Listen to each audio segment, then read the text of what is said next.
China has reacted angrily after the government banned Huawei from the UK's 5G networks amid security concerns. It's a major U-turn after the Prime Minister said in January that the firm could be allowed a limited role in the new era of faster technology. But he came under pressure from America to change course. Tonight, China has called the decision wrong and disappointing and questioned whether the UK can provide a fair environment for business. The decision means that telecoms firms in the UK will be banned from buying new 5G Huawei equipment after the end of this year. Existing Huawei technology will be removed from the UK's 5G networks by 2027. It could mean the rollout of 5G is delayed for 2 to 3 years and may cost up to £2 billion. Here's our security correspondent, Corera.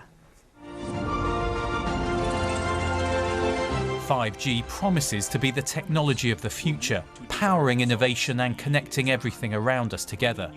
But today we learnt that Huawei will be locked out of that future in the UK, as the government announced a major U-turn on the role of the Chinese company. As facts have changed, so has our approach. That is why we have taken this decision that there can be no new Huawei equipment from the end of this year and set out a clear timetable to exclude Huawei completely by 2027 with an irreversible path implemented by the time of the next election. Critics claim allowing a Chinese company to build these 5G phone masts is a security threat, risking data being stolen or services switched off. That's something the company denies, but pressure from Washington has forced the UK to shift from its January decision to let the company play a limited role. This is a decision based on US trade priorities and trade requirements as opposed to a decision about security. We're very disappointed by the decision from the government. We think it's bad news for the people of the UK. We think it's bad news if you use a smartphone or you use the internet. There are thousands of mobile phone masts all across the country, and the challenge is that Huawei's already embedded in many of them. Not just 5G, but also 4G we've already been using with our phones, and even the network carrying data beneath our streets. The government has chosen a 7-year time frame for Huawei's removal because even though it will slow down 5G rollout, they're hoping it will limit the disruption to the technology on which we all rely. There's been intense lobbying from telecoms companies who use Huawei. They'd warned of coverage blackouts. But today, the chief executive of Britain's biggest, BT, seemed confident they could make this timetable work. Are you actually going to be going around places and physically taking out Huawei quit, or is it just more a question of replacing it when it comes for upgrade? It's mainly going to be replacing it when it comes for upgrade. I mean, there is a little bit of re-engineering and moving Huawei kit into different places. But again, what's so important for us is to have the time to deploy the right kit in the right place and make sure not only are we delivering the service for our 24 million mobile customers today, but also building the new network, the new 5G network for the future. Conservative backbenchers had pushed for a tougher line. One cautiously welcomed the new plan, but said he wanted to see it followed through. I'm hoping this is going to be a slow goodbye to Huawei, a high-risk vendor, but it could be that they double down, they try to sell as much kit in the next few months as possible, and people are still putting legally high-risk vendor kit into our 5G network in 3, 4 and 5 years' time in the hope that policy or government changes. This evening came the first response from China. Its ambassador to the UK tweeting, "Disappointing and wrong decision by the UK on Huawei. It's become questionable whether the UK can provide an open, fair and non-discriminatory business environment for companies from other countries." Today may not be the end of the road. Just as Washington piled on the pressure, now it may be Beijing's turn. Gordon Corera, BBC News. So as we just saw, China is not happy with the decision. What could it mean, though, for future Chinese investment in the UK? Our business editor, Simon Jack, is here. Do we know?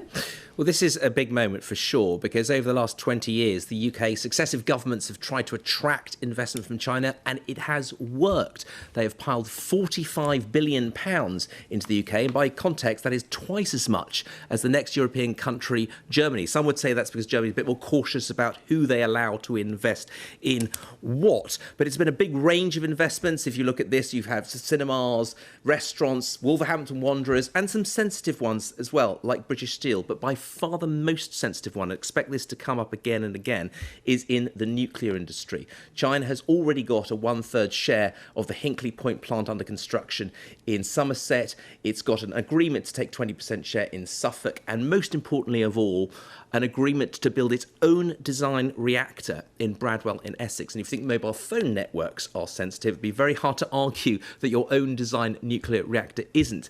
And the reason this is an important moment is because some will say this is a moment where the UK is asserting itself as an agile, independent political and economic power.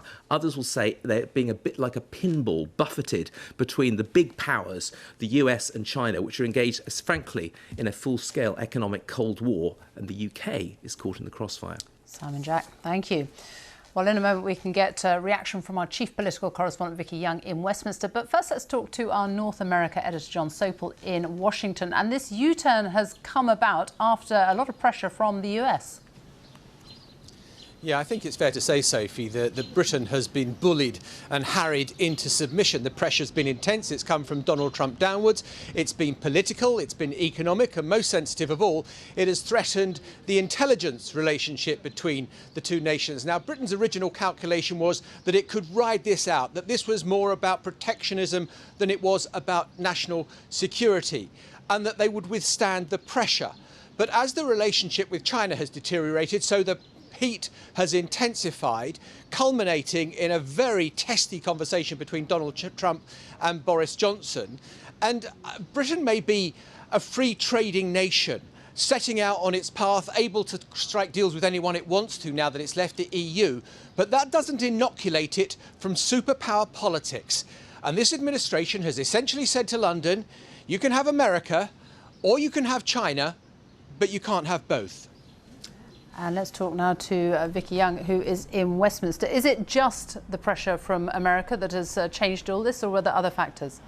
Well, that certainly was part of it, having a close ally wanting you to fall into line. Now, the government say this was about that technical issue, that the equipment was no longer safe. But there was another very pressing issue too, and that was a parliamentary one. Dozens and dozens of Conservative MPs willing and ready to defeat the government on all of this. Now, they see this as much broader than just telecoms. They want a complete reassessment of the whole relationship. They look at the economy. They think that the UK economy is over-reliant on Chinese money, but they also look at that international situation that has changed since January. They say with coronavirus, the Chinese haven't been transparent on all of that. And they look at what's happening in Hong Kong, and they see human abuse of human values there. So for them, this is about values as well. It does seem very different. The relationship is very different from the one that David Cameron had when he hailed this golden era of Chinese relations. Boris Johnson says he does want a constructive relationship with China. What we don't know